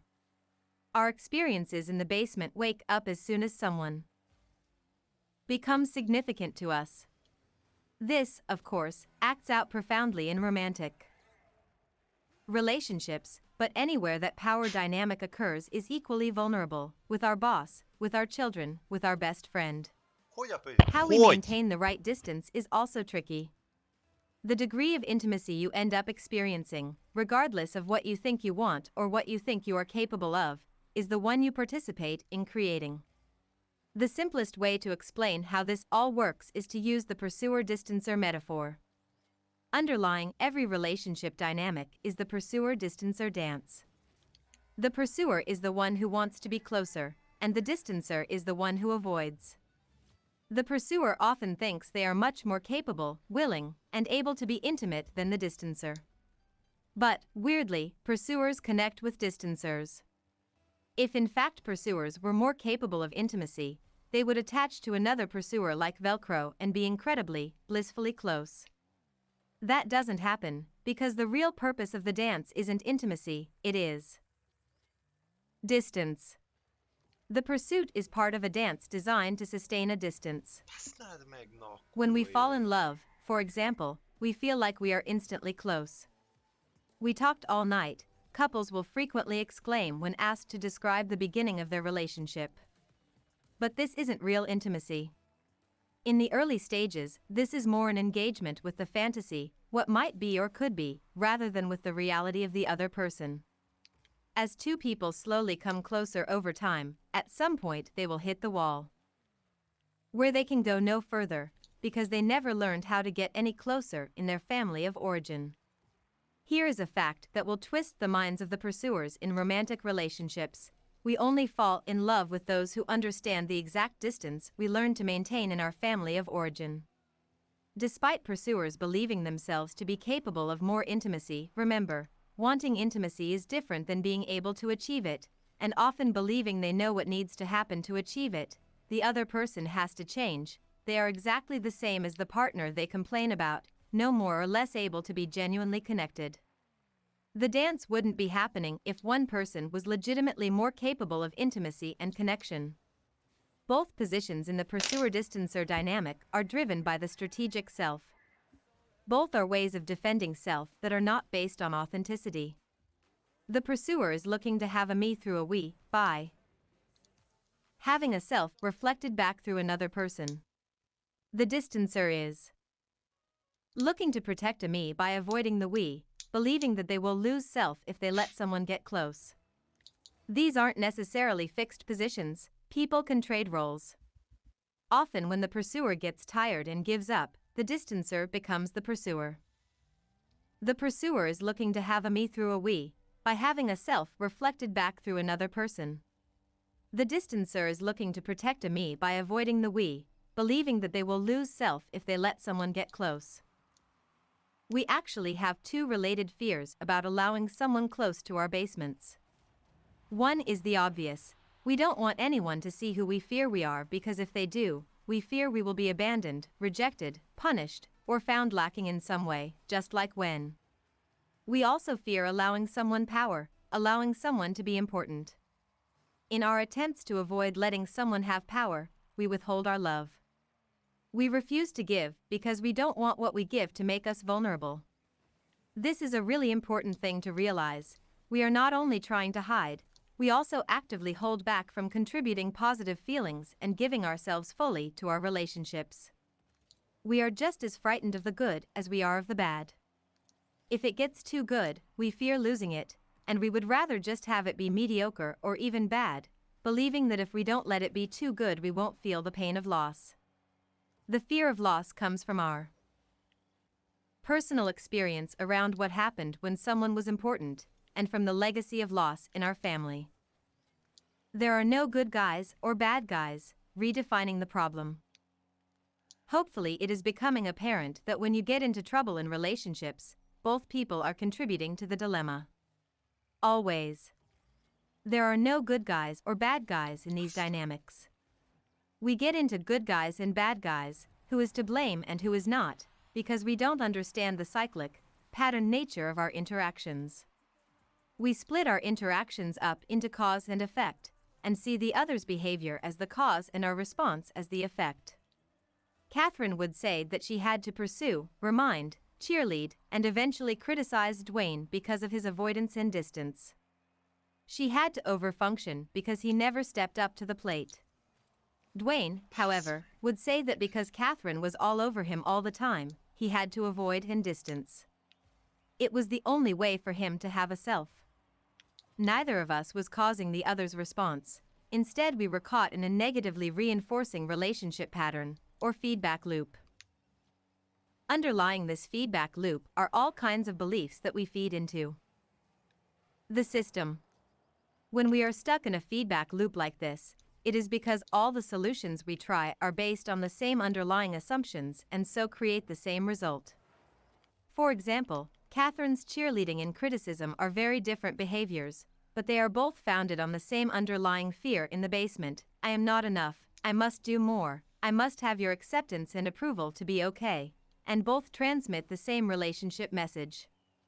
The same is true of Dwayne. His avoidance, distance, and threats are very different strategies, but all are founded on the closely held belief that love is a threat that will eventually hurt him. This perspective on the problems we face is revolutionary, if you stop to think about it for a moment. Problems never exist in isolation. There is always a reinforcing relationship component. There are no good guys or bad guys, no heroes or villains, because there is no first cause. This doesn't mean that destructive actions are okay, of course, but if we can see the action in the context of the relationship landscape surrounding it, we can change the pattern. We are no longer victims of the effect of the villain's choice. We have power to evolve the whole system by taking responsibility for who we are in the middle of the dynamic. In order for anything to legitimately change, we have to begin by redefining the problem. There is a lovely saying in the 12-step Alcoholics Anonymous program that goes, "My very best thoughts got me into this mess. Why would I turn to them now?" Or, to paraphrase Einstein from the beginning of this chapter, we can't solve a problem from the same mindset that created the problem. Changing the definition of the problem allows for a new solution. The problem is what you hold in your basement, which you end up transmitting into your relationship web, which then sets up a negatively reinforcing situation with the people around you. Our story. Although we both have expertise in the helping profession through education and years of experience, our ability to be truly helpful to others comes more from the fact that we have learned something along the way, facing and moving through our own struggles. This book is not intended to focus on romantic relationship, but a significant aspect of our story is about how this played out in our personal relationships. Catherine. When my basement was being formed, I found solace in books. I started with fairy tales as a young girl, then graduated to Harlequin romances when I was a teen. I lived through the characters and longed for my own happy ending. The promise I read between the lines of these stories was this: I am lacking and not good enough, but when I find the one who will love me, then I will finally feel good enough. I brought all my well-learned strategies to my formative romantic relationships, and very little of my real self. I performed, overfunctioned, and adapted myself to what I thought the other wanted. The first boy I fell in love with as a teenager was a typical bad boy, who told me directly that he would not fall in love with me. That suited me just fine, because if I could get this hard-to-get one to love me, then maybe I would feel worthy. Of course, that was destined to fail spectacularly. He was chronically unfaithful, and I adjusted for years, feeling more and more unlovable as I sacrificed myself in pursuit of his love. I did my best to live the life that I felt I should, applying my perfectionistic skills to my education. I met the man who would be my first husband at university, while I was still with my first boyfriend. I suspect I might not have left my first boyfriend if I hadn't had my future husband to move towards. He presented as the opposite of my boyfriend. He was considerate, and in fact was the son of a Presbyterian minister, so would fit into my family well. A key experience that brought us together was a personal growth workshop with a spiritual framework, which we did in the company of several of our friends. For me, this was life-changing on many levels. I felt that I had found my calling. I determined that I wanted to facilitate similar workshops, and for the first time felt some freedom to be the real me. I decided I wanted to be called Catherine at this workshop, rather than Kathy, the name I grew up with. Sadly, I didn't learn how to be my real self in the real world, and quite quickly returned to my strategic self. I had no idea at the time what the problem was, but from my current perspective it is clear that I had no clue what it meant to be my real self behaviorally, and so I fell back into what was familiar. My life and relationships continued to organize themselves around my strategies. For example, my future husband confessed sometime after this workshop that his main reason for attending was that he thought I was cute, and that he really didn't buy into the spiritual framework presented. I adjusted and started to sacrifice what was important to me in the same way I had with my first boyfriend. I felt alone, and was unaware that my own strategies were feeding that experience because I wasn't letting anyone near the real me. I continued to lead the life I thought was expected of me. I graduated with top marks from my clinical psychology graduate program. I married. I became pregnant with my daughter. I felt more and more flat and lifeless and had no idea that it was because I wasn't present in my life. My strategic self was. The more depressed and anxious I became, the more I exerted my control strategies and tried to move my life in the direction I thought it needed to go for me to be happy. The more I exerted my controlling strategies, the worse I felt.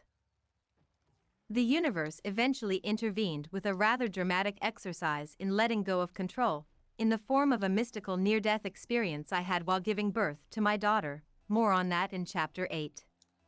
Following this traumatic and enlightening experience, I was both elated and lost. I now had a visceral sense of a loving force greater than myself, but the life I had constructed with my strategies was at odds with what I now knew. Unfortunately, this also created a gulf in my marriage, because my husband was clear that he didn't share my spiritual beliefs. I was wrestling to integrate what was for me an earth-shaking experience and couldn't talk to him. As a result of this experience, the first year and a bit of my daughter's life was the opposite of the preceding flat years. I was up and down like a yo-yo.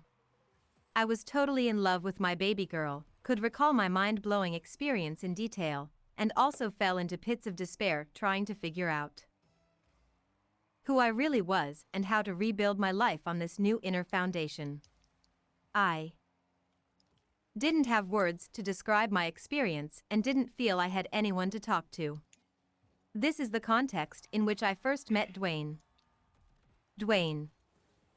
Throughout high school, I was known as the Untouchable. I was a musician and an athlete, and popular. I found safety in being sought after but never found. It wasn't as though I avoided relationships consciously. Believing I just had high standards, I thought I never met the right one. I didn't have high standards, I was scared. I suspect my model for intimacy had more to do with reading Archie comic books than anything in the real world. I wanted to live on Elm Street in Riverdale and date Veronica or Betty. Riverdale was a dream of the simple, pure, and uncomplicated. It posed itself as an answer to the Elm Street I came from, which was more of the nightmare variety. I would seek, find, and run at the first sign of serious attraction coming back my way. I met my first wife shortly after I graduated from high school. She had just moved into the neighborhood from New York, which could have just as easily been Riverdale to me. Her combination of not instantly coming my way, being American, and being very cute completely captured me. The more she ran, the more I longed for her and wrote some great songs. This chase lasted for a few years, bordering on the obsessive. It also launched my musical career. I left the country when I was 22, traveling to London as a musician in an attempt to become distracted from the pain of being denied. It didn't work. I just wrote more songs. After I returned to Canada, the relationship she was in was becoming abusive and she turned to me for support, which I provided, being Superman and a professional counselor by this time. Shortly after that, she finally fell in love with me and declared as much to me. The moment she uttered the words "I love you," I fell out of love. The irony of this didn't escape me, but nonetheless I started distancing. I couldn't stand it. My skin started to itch. After a number of months of pursuing me, she gave up and intimated she was done and was considering starting up with someone else. I fell apart and proposed. After 4 years of marriage and continuing to chase me, and tired of watching me chase my musical career instead of her, she called it a day for good. Again, I was crushed. I had absolutely no idea what was driving my bus, but clearly the depth of my struggle in the basement was running my life, making certain that no one could get close to me on one hand, and on the other, projecting the solution outside, pursuing women that didn't want me. A few years later, I met another wounded bird that also looked like the girl next door in Riverdale.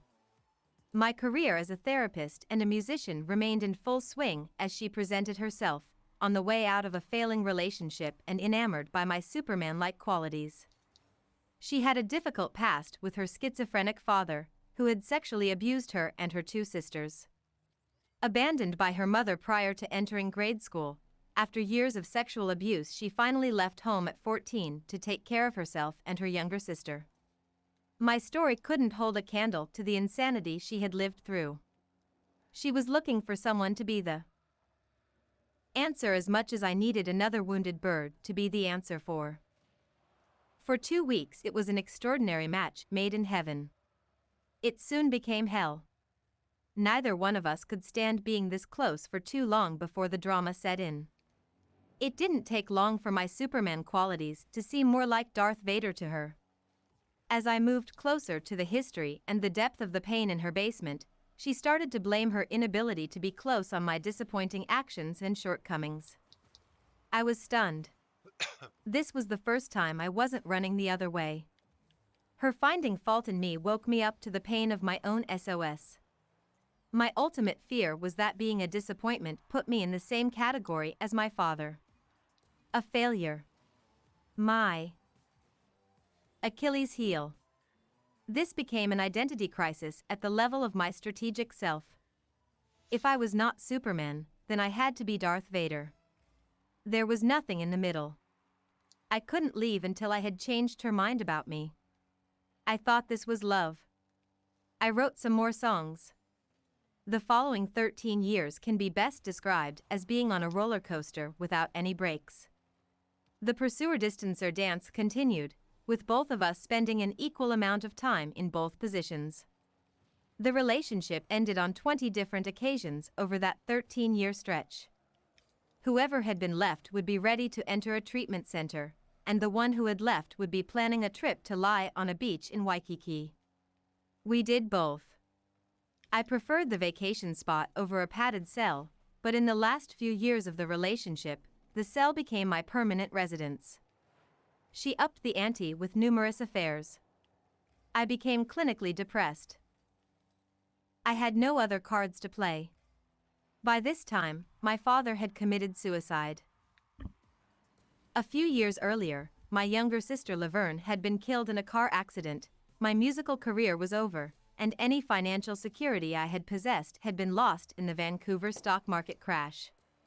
I had traded my cape in for a cup, metaphorically begging my family and friends to hang on to me, as I feared falling deeper into the abyss. As pieces of my identity as a hero and musician were falling off the shelf with the durability of fine china, I feared that every incremental loss of the shattered remains on the floor was evidence that I was losing myself. I didn't realize until much later that I actually wasn't losing myself. I was losing my strategic self. In the end, the only thing left was my real self. I left the relationship and didn't look back, despite her desperate calls to rescue her from the cell with endless promises of renewed devotion. This time I had taken an enormous step, finally having a long overdue face with myself in the basement. The quest now was also a spiritual one, having witnessed a near-death experience with my soul. For the first time, I believe I had reconciled my worth and my sense of identity straight on, rather than entering yet another pursuit of yet another unattainable woman, writing yet another song, or, equally, entering another 100-meter dash in the opposite direction as yet another woman started seeking me out. I accepted the fact that I might never be in a relationship again, and that was okay. I had myself, finally. I started lecturing about my recovery. I spoke passionately in front of hundreds, intensely describing the profound possibilities of healing and learning from my near-death experience on that roller coaster. I was profoundly grateful to be alive again. My private practice soared as I wrote therapeutic processes rather than songs. I started Clear Mind. I traveled the world. I was on stage and popular. I was figuratively on a train finally going somewhere rather than a roller coaster going nowhere. I looked up. There was Catherine. Catherine. Dwayne was giving a lecture a friend had brought me to about relationship and spirituality.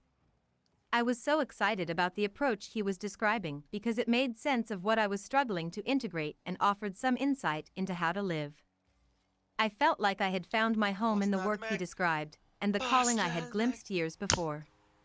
At first, it was a huge relief to have someone to talk to, but very quickly I began falling in love.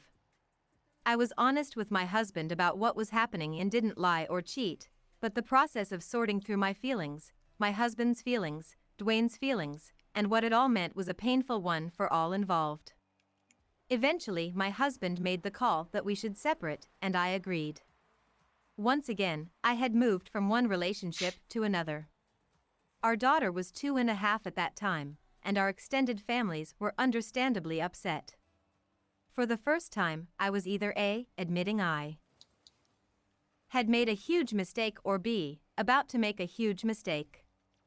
Either way, there were major repercussions, particularly for my daughter.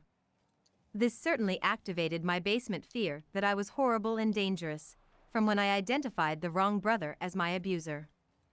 Dwayne and I came together, and I had something to prove, that I had not made a horrible mistake, and therefore that I was not a horrible, unlovable person. Because of my need to make this relationship work, I once again fell into many of my strategies, even though I knew better. We eventually moved in together and then hit a wall. The issue in our relationship was how much time we spent together. Recall that my dad traveled a lot when I was younger. Strangely, or not, I ended up with a man who was very much the same, passionate about his work and traveling all over to do it. I would pursue by suggesting time we could spend together, suggesting things we could or should do, and in response Dwayne would avoid in distance. When my cheerleading attempts failed, I would eventually get critical, in my subtle, passive-aggressive way. My style was to be a prosecuting attorney. Rather than make a statement, I would ask a leading question. For example, if he was late for dinner, my comment would be, "Do you know what time it is?" I am a very difficult person to argue with. My clever criticism hit Dwayne right in the basement. My clear communication was, "Look at how unhappy I am, you are failing."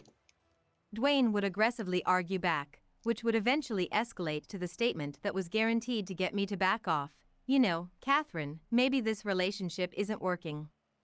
That one hit me right in the basement, where I feared I was unimportant, unlovable, and a problem, or, perhaps even more horribly, I had made a mistake.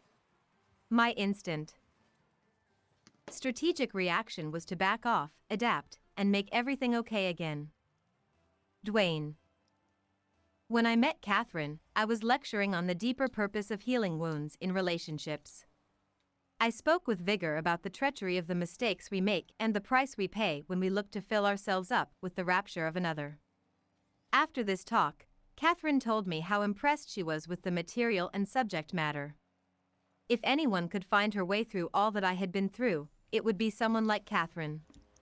She possessed an elixir of intellectual pedigree, softness, loyalty, stability, and a quiet yet firm commitment to never revert to drama and hysteria as a means of dealing with conflict. Are you kidding me? She was also physically beautiful, which sealed the deal. I was in. Once again, I stood on a stage priming my strategic self. This was my most coveted meeting place for gaining approval and acceptance. Whether it was serving Mass on the altar of a Catholic church, a strutting pyrotechnic musician promising adventure and passion, or behind a podium offering the best in cutting-edge psychology, the intention was the same: to present a strategic self in lieu of my authentic one. My message was that I now knew how to be in a relationship, but in truth I wasn't nearly as able as I had hoped. I certainly knew of the difficult waters and the relief of having not drowned in them. I still did not know how to swim. It didn't take long to find that out. My guard was up and ready for the first sign that I was failing. All hands on deck. It didn't take long. My history of being criticized and coming up short was long and dramatic. Catherine presented her feelings in a much more appropriate manner. Her most outrageous moment and worst day may still have been better than my ex's very best day. She was, and is, that good. I recall we were having a relatively civil argument early on in our relationship, by the car, as I was again running somewhere. On my end, I am sure I was pushing things too far about the space I required. Catherine was holding a cup of coffee and responsibly tossed it in my general direction. It was a precise toss, ensuring that it would land on grass rather than concrete and not within the proximity of any living creatures, including me, ensuring safety for all. The grass would also take the coffee as water. That was it. I couldn't count on her histrionics to point it to explain my need for distance. That was difficult. Nonetheless, once more I was witnessing in a woman's sadness that, deep down, I could have confessed, but rarely did, was all my fault. This quiet drama carried on for quite some time, with Catherine predictably adapting, morphing, sacrificing, and doing all she could to make it work, to avoid her own anxiety, while I was matching by leading these dance steps with an equal and opposite amount of running, hiding, avoiding, and subtly explaining the problem as her being too needy. She should get some help. Maybe this isn't working out, I would occasionally but strategically say. I would say this not to end the relationship, but more to bring it back to a comfortable distance, where Catherine would retreat back into being polite and assume responsibility for managing these difficult passages for both of us. Catherine. We got stuck in a particular dance step that kept us at a familiar emotional distance from each other. Despite the fact that our family stories were very different, both our families defined the emotional distance associated with intimacy in the same way. Neither of us had learned how to be any closer than what we achieved, and both of us, despite all our training, were inclined to attribute the problem to what the other was up to. Self-application. See if you can catch a relationship pattern in action.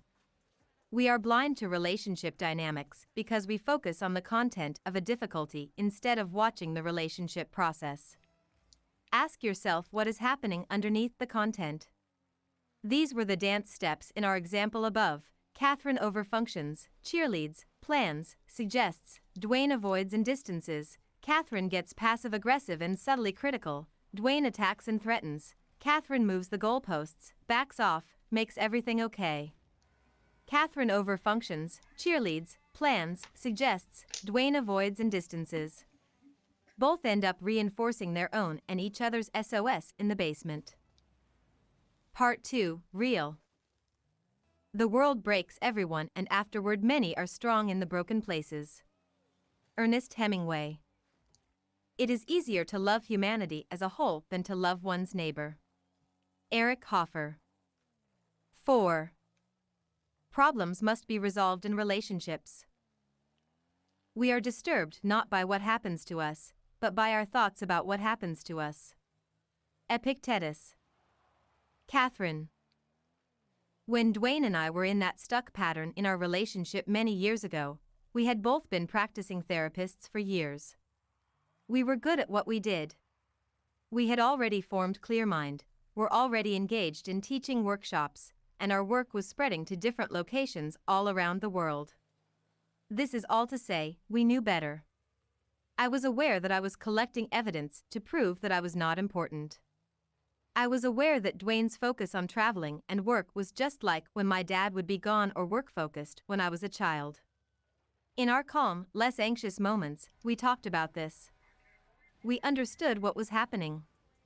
Unfortunately, as we have seen, these patterns are not driven by our intellect, they are driven by anxiety. Neither of us was prepared to face our anxiety. When push came to shove, we both acted out and in. Until I had a showdown with myself.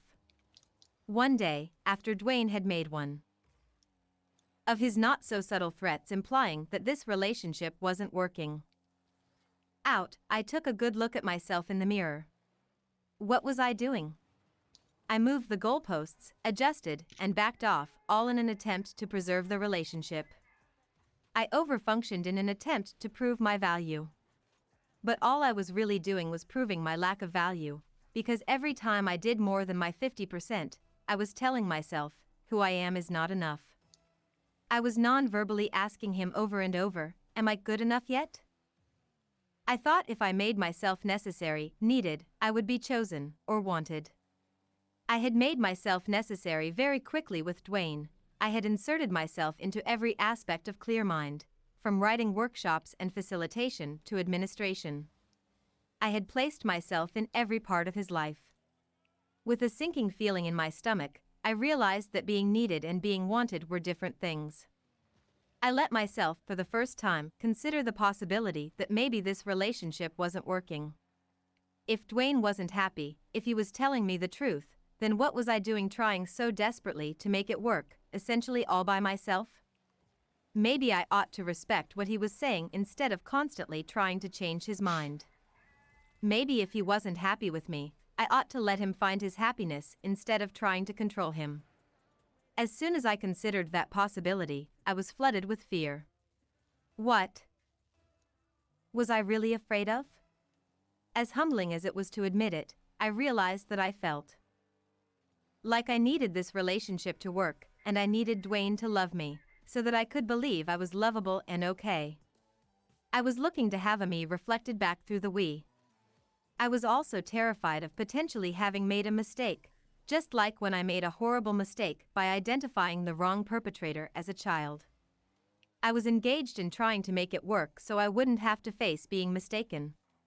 This was the anxiety driving my behavior, and I admitted to myself that this was harmful both to me and to Dwayne. From there, I knew what I had to do. I hung on to myself really hard, sat Dwayne down, held his hand, and said, I love you. I want this relationship to work. And the next time you say to me that you don't think this relationship is working, I will believe you. Eek. Problems are opportunities to get unstuck. The places where we get stuck are not just a problem, they are also an opportunity. We are stuck in those places for good reason. Every single problem we face in life is also a point of evolution if we stop long enough to let it make itself known to us. The emotional discomfort and pain that we refuse to face can teach us, if we let it. Understandably enough, people wish to avoid pain and pursue pleasure. However, our emotional system doesn't work that way. Unfortunately, if we want to be able to feel better, we have to get better at feeling all feelings. Period. The emotions we distinguish as bad use the same network as the ones we equate with good. Anger/passion, fear/excitement, sadness/empathy. If you think about it for a moment, aren't these emotional states quite similar? Someone who is sobbing is only a hair away from someone who is laughing. To move to what we all want on the positive end of the spectrum requires allowing the so-called negative feelings, as they are the starting point. When you have a headache and take a pill to treat the headache, you don't actually address the root of the problem. Just as physiological pain can be a signal that something is wrong, so emotional pain can be a signal that something is off and needs correction. Too often, we don't pay attention to the initial mild discomfort. Instead, we continue doing all the same things to alleviate our anxiety, expecting a different result. The acting out/in cycle escalates, and eventually the pain becomes so overwhelming that we have to pay attention. Alcoholics hit rock bottom. Marriages dissolve, overfunctioners suffer a nervous breakdown and have to take a leave of absence from work. Too often we wait until the situation is desperate before we are willing to pay attention to what the pain is telling us. The pain has a purpose. The pain is there to provide direction to the basement, where some very important aspects of self have been locked up because we are holding on to mistaken beliefs. The whole system of defense that we have erected, the mask, the armor, only makes sense if what we fear in our basement is actually true. We never go there long enough to question, is it, in fact, true? The whole system of defense that we have erected, the mask, the armor, only makes sense if what we fear in our basement is actually true. We never go there long enough to question, is it, in fact, true?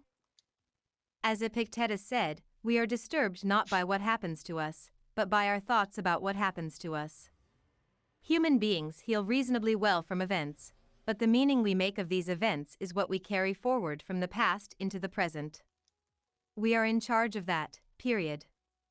Others did what they did, but what we are choosing to believe as a result is entirely our own creation. This meaning, which is not just cognitive but also emotional, is at the root of our